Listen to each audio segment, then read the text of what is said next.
పూరా లోకల్. జీవితంలో కొన్ని సంఘటనలు మనలో మార్పు తీసుకొస్తాయి. నా జీవితంలో అలాంటి సంఘటన చంద్రబాబు నాయుడు గారి ఇల్లీగల్ అరెస్ట్. 53 రోజులు ఆయన్ని బంధించినప్పుడు ఒక దశలో బ్రహ్మని నేను కూర్చుని మాట్లాడుకున్నాం. బ్రహ్మని నన్ను అడిగింది, గౌరవంగా పెరిగిన కుటుంబం, ఏనాడు తప్పు చేయని కుటుంబం, ఈరోజు పెద్దయిన జైల్లో ఉన్నారే, ఇదంతా మనకు అవసరమా అని ఆమె నన్ను అడిగింది. కానీ అదే రోజు హైదరాబాద్ లో గ్రాటిట్యూడ్ కాన్సర్ట్ జరిగి 45,000 మంది ఐటీ ప్రొఫెషనల్స్ వచ్చి ఎస్ మేము చంద్రబాబు నాయుడు గారితో నిలబడతామని చెప్తాం జరిగింది.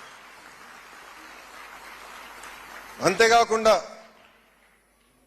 సింగపూర్ లో ఉన్న భారతీయులు, తెలుగులు చంద్రబాబు నాయుడు గారు మేము అండగా ఉన్నాం, మీరందరూ బయటకు వచ్చి ఆనాడు నిలబడ్డారే, అదే మాకు కొండంత ధైర్యం.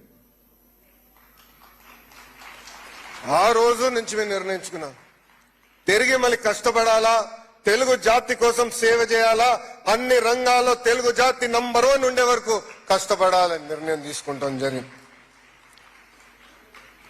కేవలం మీరేదో బయటికి వచ్చారు, మాకు అండగా నిలబడ్డారు మీరు అనుకోవచ్చు, కానీ మాకు అది కొండంత బలంగా నిలబడింది, మాకు ధైర్యం ఇచ్చింది. దయచేసి ఇది మీరు మీ అందరికీ తెలియజేయాలని ఈ సభాముఖంగా అనుకున్నాం.